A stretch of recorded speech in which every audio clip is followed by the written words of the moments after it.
Today it's going to be sort of a new series on Trove. Now, to start this video off, we got to see what I need to do. But before we leave, this is my trophy room. I'm working on it still.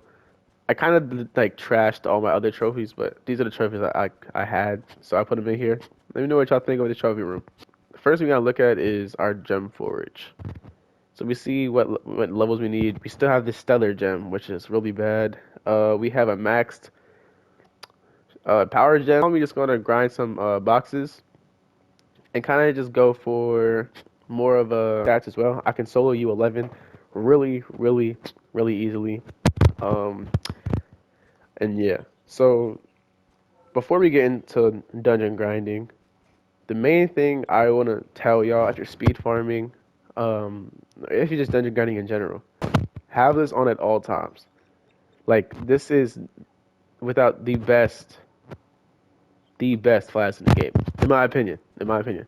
Now there is death defying, which I use against Levi's and stuff like that. Obviously, you want those for bosses, but for dungeon farming, this is the best Val in the game, hands down.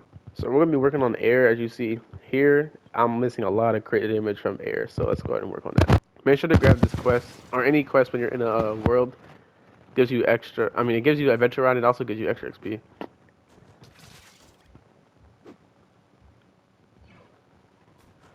So what? Okay, getting here like this. I kill things decently. I feel like Geo topside is a lot easier than like open worlds like this, Prime World, stuff like that. I feel like I kill a lot faster in Geo topside than in regular worlds like this. I don't know if it's just easier or if I'm tripping, but that's just how I feel. Oh, where am I going?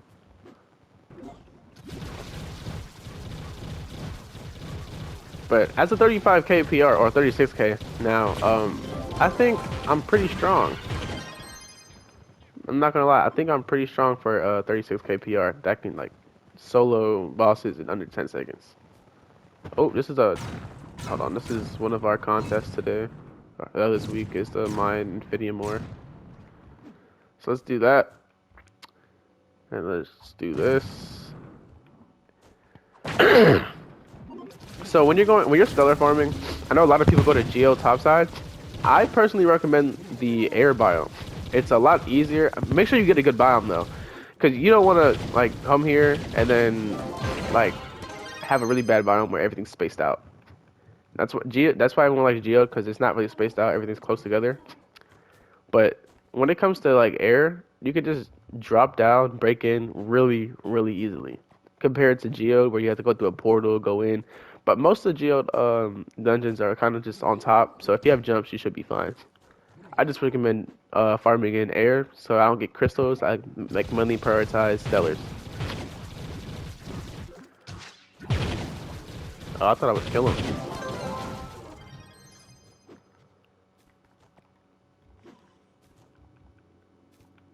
So yesterday was gem day, and I did end up maxing out my air gem, and I think let me check real fast. I don't think yeah, I got this to 28 and this to 27 before the day ended. But as you see, we have a decent amount of light. This is really low on percentile when it comes to gem forge, so I'm gonna have to boost that up a lot. But the other two are around 90 and 80%. So I'm gonna lay off of those for a little bit and kind of focus on my one of my small gems.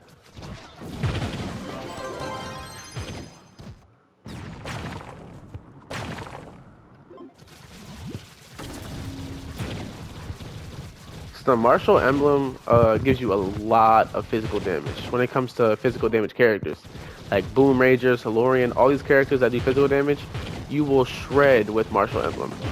But it only lasts 3 seconds, which is kind of a downfall of martial, but like the damage you do in 3 seconds, you should be able to kill it if you're high enough.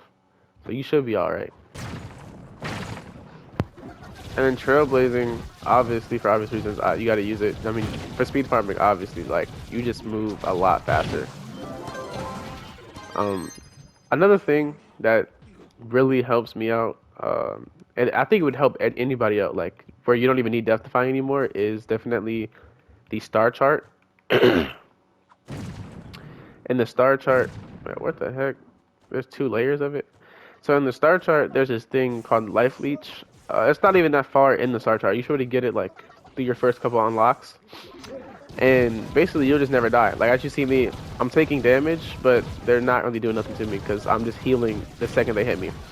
Now you power that with Vampire and Vanquisher, you're really just never gonna take damage, like for real, for real.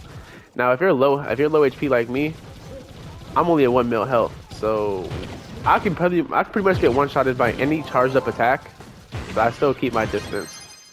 But I literally can't die. Like, other than that, I really can't die. If I had Death Defying, I can stand in front of like all the bosses with ease.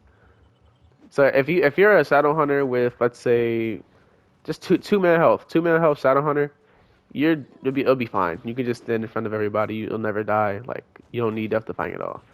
Now with me, I don't want to risk that. I'm pretty sure I can get one-shotted, and I'm not trying to die. So I'm not even gonna risk that.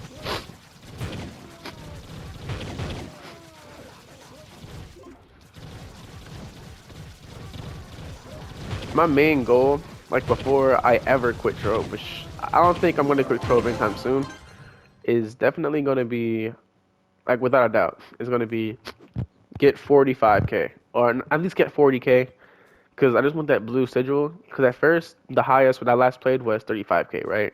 And I was like, oh, I really want a green sigil. Like I want it to be green. Now I want it to be blue. So I'm gonna grind until I get blue, and then I'll probably get 35k and to 40k on my other classes as well. All the classes I use at least. Like I don't use Bard. I don't use Vanguardian. I don't use Revenant. I don't use like none of those characters. But characters I find like actually fun and someone I would actually like to play. I might get those people to around 35k before I quit.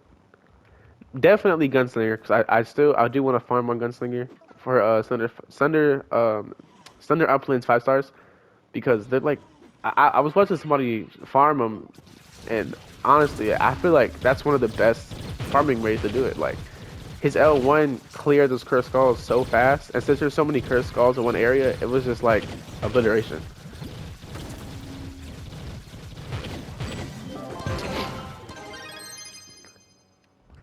Also, I don't have the highest amount of magic find, which I wish I did.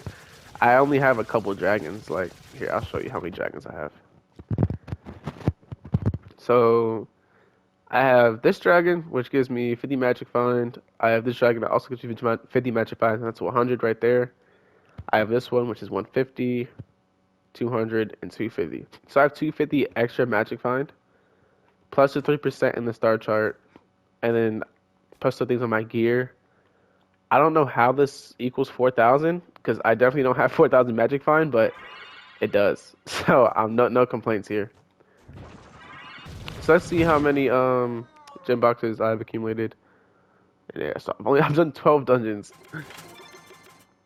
That's why I like farming on gem day, bro. It goes so much faster. That's gonna be it for today's video. The funnest thing to watch somebody just grind dungeons all day. So I'll definitely get back with y'all whenever I get a milestone, like maybe 36,500 power rank, or if I upgrade my C4 gear. I just update y'all casually on my power rank. But y'all will definitely see more videos on Trove. Next time, like, subscribe if you want to see me go from 36k to hopefully 46k. See you later.